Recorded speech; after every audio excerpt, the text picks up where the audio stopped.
Hello and welcome.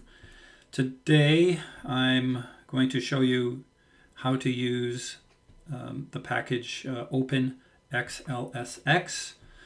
I'm going to show you how to import data from the RStudio IDE screen itself. I'll import data from files you may have on your drive elsewhere to combine them together. We'll do some styling.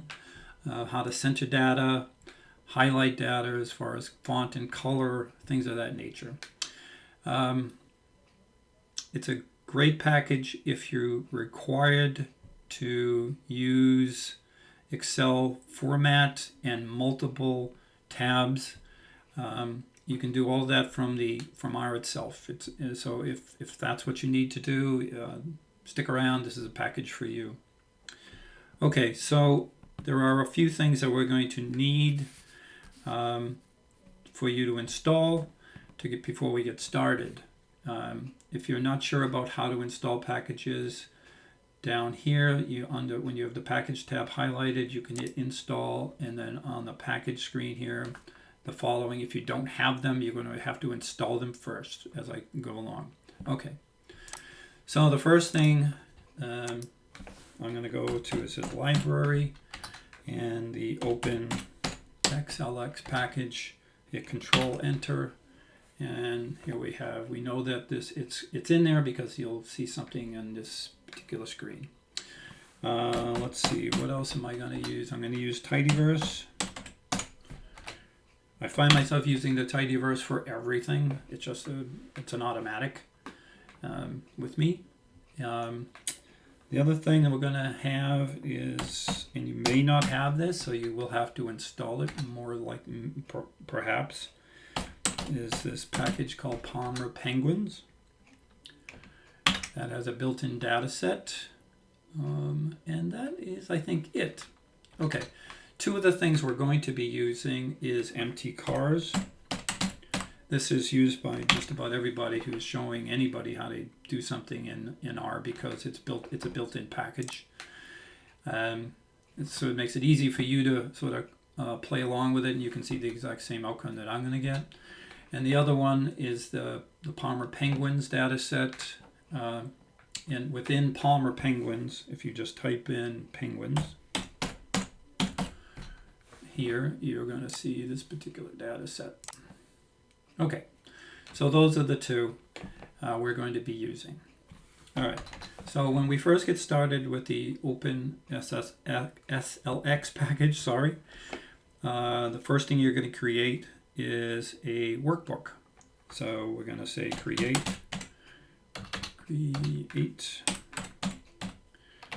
workbook, and we can leave that open.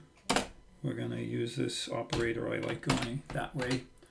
And we're going to call it workbook. There are two ways to do this operator here. I particularly like going to the right. I have a thought, and then I complete the thought by naming it. The other way to do it is to name it, use Alt dash, and that will create the operator that goes towards to the left. And I could say create workbook, and I'm going to get the same thing. But you're going to see me use the operator going to the right. I just happen, they both will work. No difference in the two. It's just one starts a thought and one completes a thought. For me, I like completing a thought. Isn't that interesting about the way I think? Perhaps yes, perhaps no. Anyway, here we go. So we're going to create a workbook. It's open with nothing in it. We're going to start to add some stuff to it.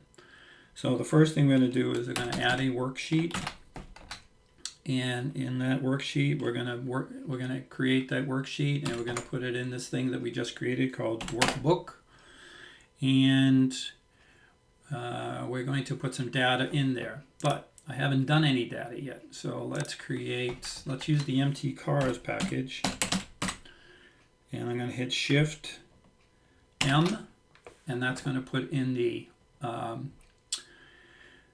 pipe operator that is coming from the Tidyverse package. And I'm going to say, from the empty cars package, I want to filter MPG, which is one of the columns down here, right there, MPG, and I want to say just give me all of the MPG that is greater than 20. Let's see what that looks like. Okay, so I'm just trying to create something here, so it's gives you some idea of how to use something that you're going to create within the RStudio IDE itself. I'm going to put in my operator, and I'm going to name this, and I'm just going to call it MPG. And there we go. Okay, so MPG, now it's down to 14 observations of 11 variables. So I'm going to create a worksheet.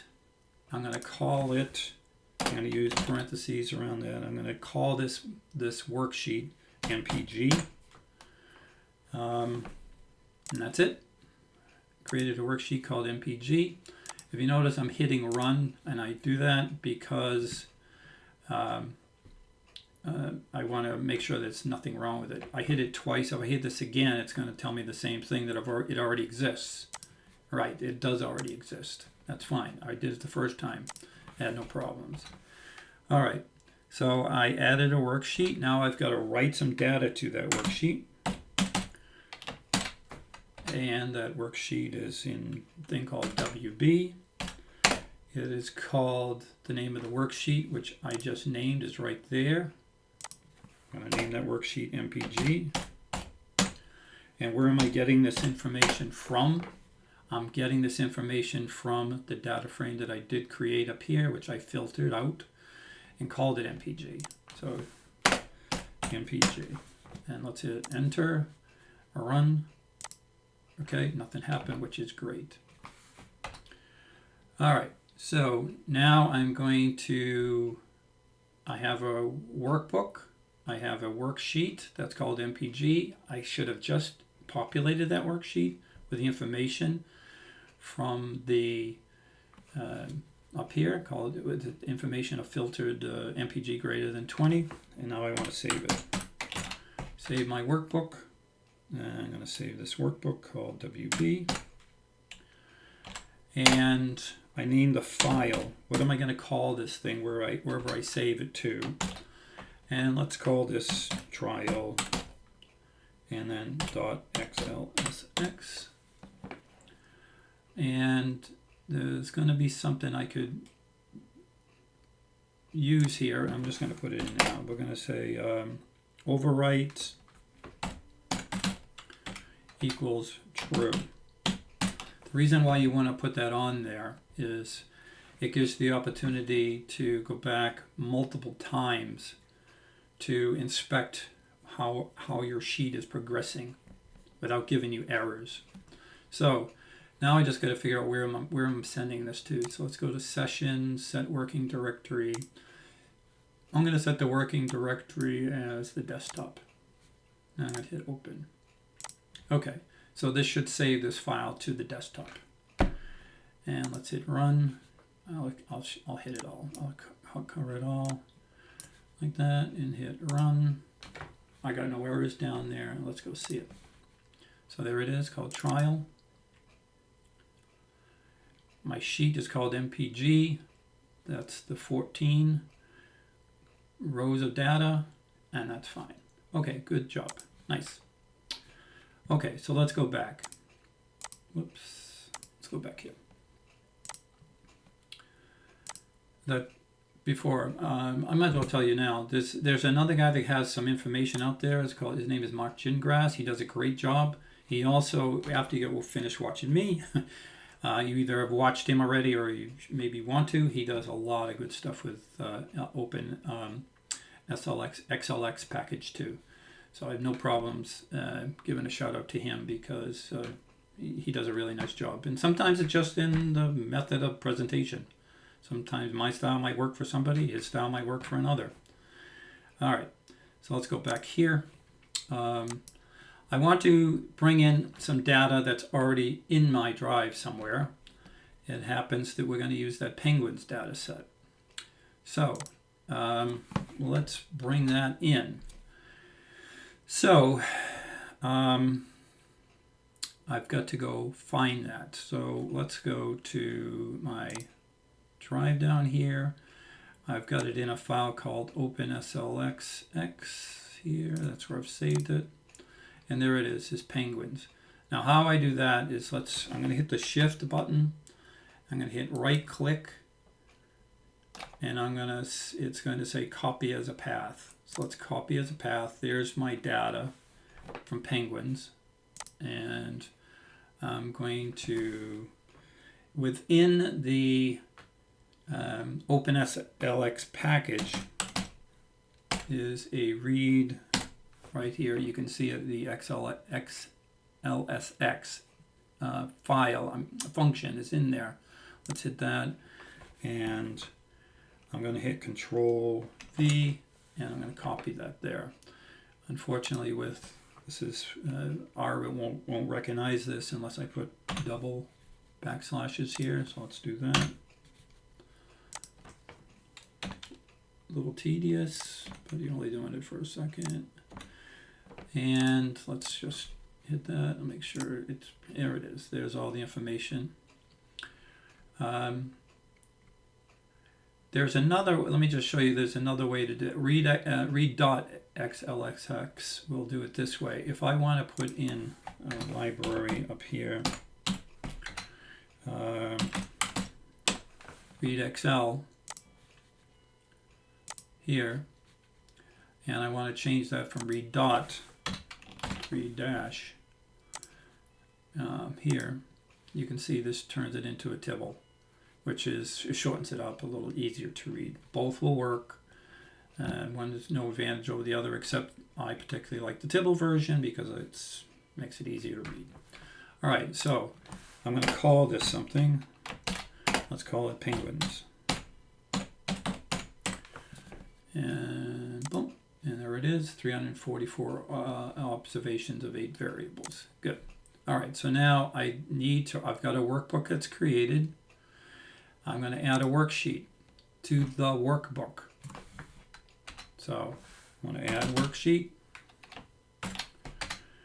to the workbook, and I'm going to call this one penguins. Right here I can call this worksheet, that's the bottom tab, I can call it whatever I want. It's not going to make a difference, but I'm going to call it penguins. And I'm going to write some data to the same workbook. So I'm going to do a workbook, call that penguins. And where did I get that? I got that from here, the penguins, that's where the data is itself. And that's it, okay. And I'm going to save it to the same place, so same workbook, to XLSX. So let's highlight this whole thing. I get no errors. And I can get remarks there. So now I have a second worksheet, and it's called penguins, MPG, and penguins. Okay, great. So there's all the information. The penguins data set, as you can see, is pretty big, 344. Okay, so I could stop there, but I'm not really happy with this. I want to bold up top here, and I want to center all of this information. I want to do the same thing here, and I want to bold up here, and maybe I just want to center C to H. I want to leave this alone. There's a couple of things we can do. So let's go back here, and we're going to start to do some styling. All right, I'm going to get rid of this one because I don't need this anymore. All right, so the first thing we're going to do is there's two types of styles. We got header styles and center styles. So I'm going to create something called H style, which is, for me, means header style, and I can use the backwards operator. That would be alt dash header style, and we're going to use a function called create style and H align. And what that means is horizontal align. And how do I want to horizontally align the top rows, and I want to center them. So all of those files here, let's go back. I want to center them. Let me just pull this out. See, right now they're all to the left. I don't want that. I want them all centered. Okay, I'm going to center them. I want to make the font color blue. I want to make the font size 14. Okay. And I hit that. I'm okay on that. Yep, no errors. So how I'm going to implement this is in the right data portion. Okay, so I go down to write data because now I want to change how it looks, and I'm telling that I'm going to put this header style equals h style equals h style. Okay, let's go there. It should be fine. I forgot that.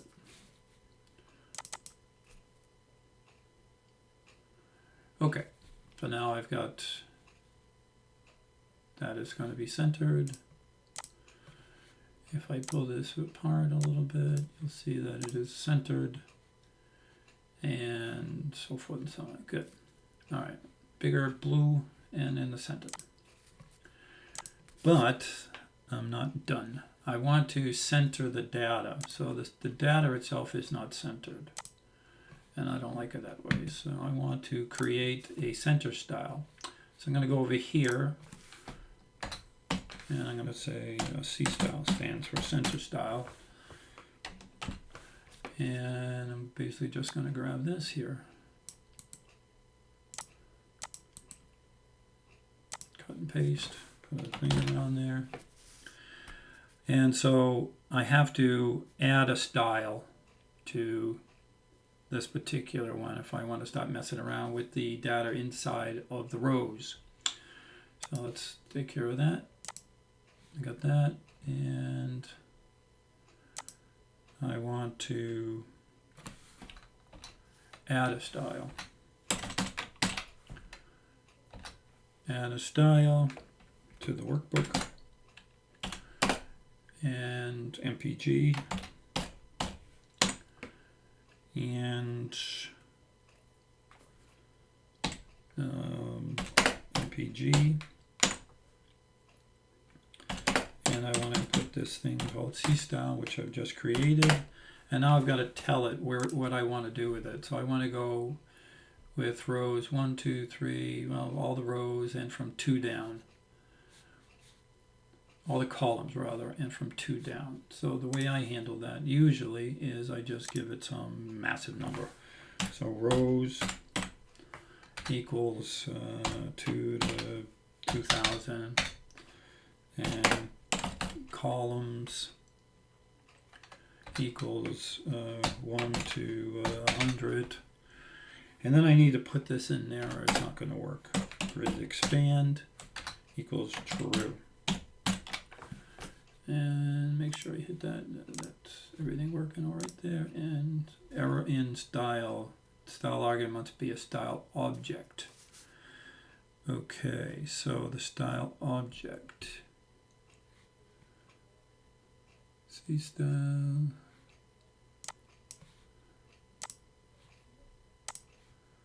Style object. Rows, columns, grid expand. I didn't need that. I just want that particular one. See if that works. Yeah. Okay, so let's save all that. No problems. Let's go back to trial. And now that is centered. Okay, so we're going to do one more page, and I'm going to show you. Let's just, I've got this particular one needs some messing around with the size here of the column headers. So let's fix that. we're gonna set column widths. Just put it in there now.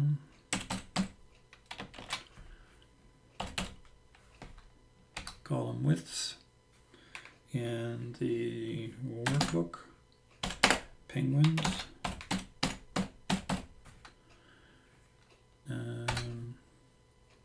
Column, whoops.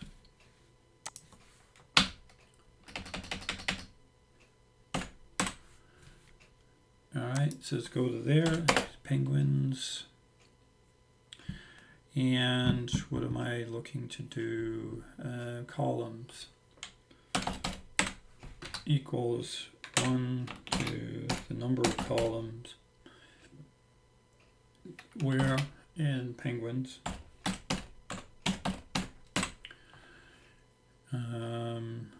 And the widths of the columns equals 16. Let's see what happens.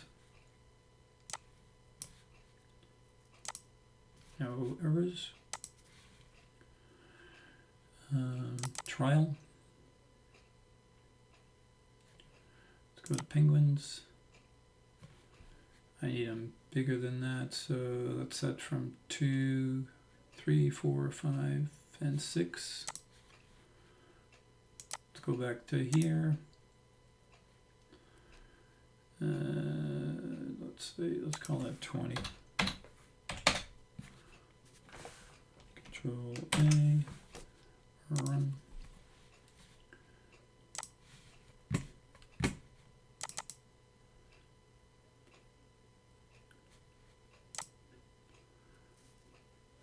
And that's better. And if we wanted to set the style for here, I can just copy this. Let's say copy and Control V.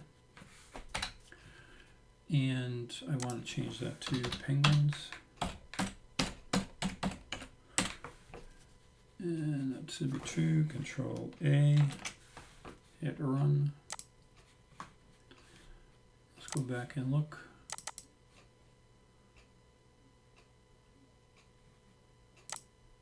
That's all centered. And I'd want to do one last thing. I want to freeze pane. I want to use the freeze pane. So let's go down here.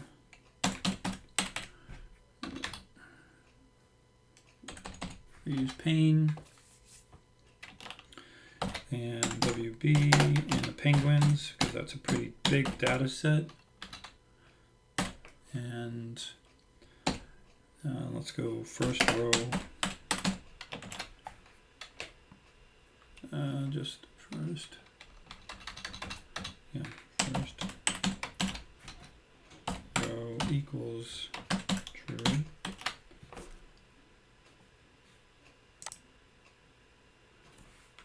I got too many. Let's see, Control A and hit run. No errors, good.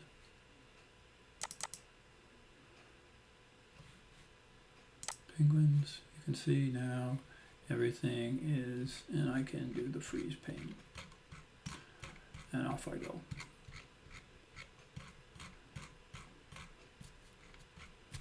Okay, I think that's about enough for now. I hope you enjoyed this package. I think if you're going to do repetitive work with with these Excel files, or you have huge amounts of tabs, like more than 2 or 3, this is the perfect package to use to keep updating your files. I hope you enjoyed this. Thank you for watching.